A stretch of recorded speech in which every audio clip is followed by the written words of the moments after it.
Alors, quelle est la meilleure méthode de musculation? Est-ce qu'il existe une meilleure méthode ou est-ce qu'il faut varier ses séances? On va voir ça dans cette vidéo.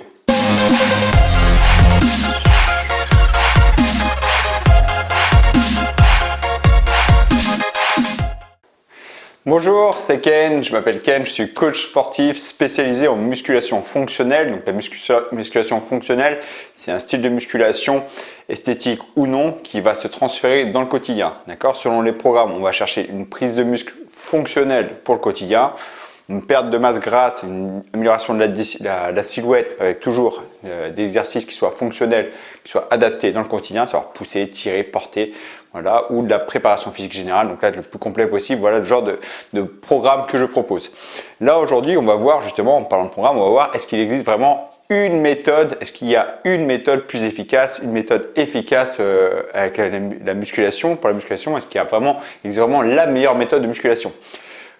Si vous parlez un petit peu à droite à gauche, vous allez voir sur différents forums et tout ça, il y aura tout le temps quelqu'un qui va vous vendre sa meilleure méthode, une méthode.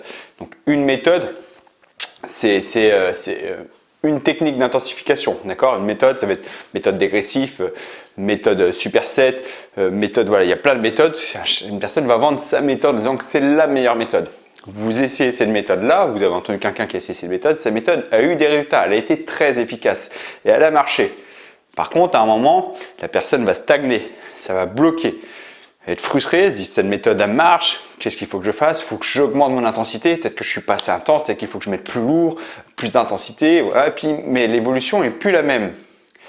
Et on va voir ça en fait, il n'y a pas vraiment de meilleure méthode. Donc pour la seconde question, est-ce qu'il faut changer ses méthodes d'entraînement? C'est oui. Et je vais vous répondre clairement. En fait, peu importe la méthode que vous faites, quand vous allez faire une méthode, elle va marcher. Si c'est quelque chose de nouveau, elle va marcher.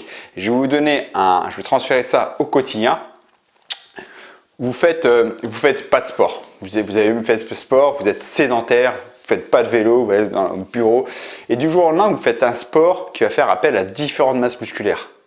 Naturellement, votre corps va changer. Qu'est-ce qui va se passer? Votre corps va s'adapter à ce que vous lui faites. Si votre quotidien, c'est rester assis, marcher très peu, être sédentaire et du jour au lendemain, vous faites un sport plutôt physique qui fait appel à toutes les masses musculaires, votre corps va changer.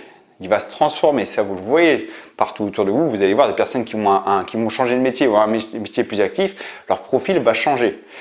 Et ben, c'est la même chose pour la musculation. Quand vous faites une méthode de musculation, en particulier quand vous êtes débutant, d'accord? Un débutant, quand il a fait une méthode de musculation, et c'est là où ça va être dangereux, une méthode de musculation, il va vite progresser. Et là où je dis où c'est dangereux, c'est pas parce que vous progressez vite que la méthode de musculation, elle est bien. Malheureusement, un débutant, on peut lui faire n'importe quoi. Je peux dire à un débutant, tu vas faire des squats, des pompes et des tractions tous les jours, tu vas voir, tu vas vite progresser. Et oui, il va vite progresser avant la blessure. Parce que tous les jours faire la même chose, au bout d'un moment, il va avoir une blessure. Parce qu'on a besoin d'un temps de repos, le muscle a besoin de se récupérer. En gros, ce que je veux vous dire, c'est quand on est débutant, on peut vite progresser, mais attention au programme qu'on va choisir. On peut vite se blesser. Après, vous avez une bonne méthode. Au bout d'un moment, votre corps va s'adapter. Peu importe la méthode que vous avez, peu importe, il n'y a pas de méthode magique, ça n'existe pas. Une méthode qui va marcher pendant 40 ans, ça n'existe pas. Il faut varier. Il y a une phrase qui sort depuis les années 70-80, c'est « il faut choquer le muscle ». Vous avez déjà entendu ça, il faut choquer le muscle.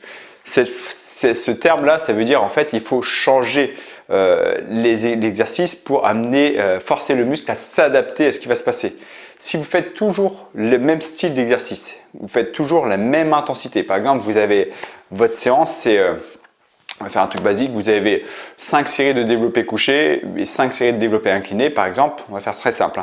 Et vous dites 5 séries c'est 10 répétitions, puis 5 séries de développé incliné c'est 12 répétitions. Et votre seul paramètre, c'est qu'au lieu de 10 répétitions, vous allez faire 10, 8. Et puis le temps de repos, des fois, vous allez prendre 1 minute 30, 2 minutes, 1 minute 10. Vous allez jouer sur ces fourchettes-là. Puis après, le développé incliné, un peu les mêmes stratégies. Vous allez jouer sur les fourchettes d'intensité, 6 à 8 répétitions. Puis le temps de repos, vous allez varier un petit peu. Mais votre corps va être habitué à cette méthode d'entraînement. Il va avoir quelques variables qui vont l'impacter. Mais c'est toujours dans une routine qui est un peu la même. Votre cerveau, il a compris que c'est toujours un peu la même chose. Il y aura quelques notions de charge et de temps qui va différer, mais ce sera légère. Et c'est pour ça qu'on va changer, on va mettre des méthodes d'intensification. Par exemple, le développé couché qu'on va additionner tout de suite au développé incliné sans phase de repos avec un temps de repos plus long. C'est-à-dire le temps sous tension va être beaucoup plus long. On va jouer avec des répétitions partielles, on va jouer avec des tempos qui vont être différentes. On va jouer avec des pompes sautées par exemple juste après. Enfin, il y a plein de variantes. Et c'est ça qui va impacter le corps, qui va forcer le corps à créer de nouvelles adaptations pour toujours progresser. Donc quand j'entends souvent « qu'est-ce que tu penses de cette méthode-là ?» j'ai tendance à dire « cette méthode-là va marcher sur un temps, mais ça ne va pas marcher indéfiniment ». Dans tous les programmes que je propose, mes programmes sont toujours variés. Je fonctionne par cycle et les cycles 1 et cycle 2, cycle 3, cycle 4 sont toujours totalement différents pour justement jamais mettre le corps dans une routine. Parce que même si la difficulté est toujours là, vous avez toujours la difficulté, au bout d'un moment il y a une routine mentale, vous êtes toujours habitué à la même routine d'entraînement. Il n'y a plus d'adaptabilité, mis à part la résistance, le corps il faut qu'il tienne, mais il n'y a plus de résistance, plus d'adaptabilité. Donc il faut toujours varier avec des exercices, avec de la coordination, avec plus de cardio, avec de l'explosivité, avec du tempo qui va varier. On va jouer avec sur tout ça pour que le corps varie. Donc non, il n'existe pas de méthode miracle, c'est pas vrai. La meilleure méthode de musculation, c'est pas vrai, c'est que sur un temps donné. Et oui, il faut changer ces méthodes. Par contre, à la question quand il faut changer sa méthode d'entraînement, en fait, cette réponse-là, c'est très aléatoire. Certaines personnes vont changer toutes les 3 semaines parce qu'ils ont besoin de variété rapidement, ils vont vite s'ennuyer. Et d'autres personnes vont peut-être les garder 3 mois, 4 mois, 5 mois. Pas de problème.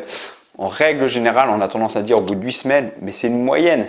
Il y a des personnes qui peuvent tenir plus longtemps. En fait, tant que vous progressez, tant que vous n'êtes pas à l'aise dans vos exercices, niveau posture, niveau sensation musculaire, niveau performance, vous continuez toujours à performer, mais vraiment, il n'y a pas de raison de changer. Quand au bout d'un moment, vous êtes dans une routine où là, vous voyez, vous stagnez, qu'il n'y a plus grosse évolution de poids, il n'y a plus de différence de charge, l'intensité est toujours la même, là, il faut changer. D'accord? Il faut changer les méthodes d'entraînement. Voilà, c'était important pour moi de vous partager ça. Il n'y a pas de bonne méthode, il n'y a pas la meilleure méthode d'entraînement.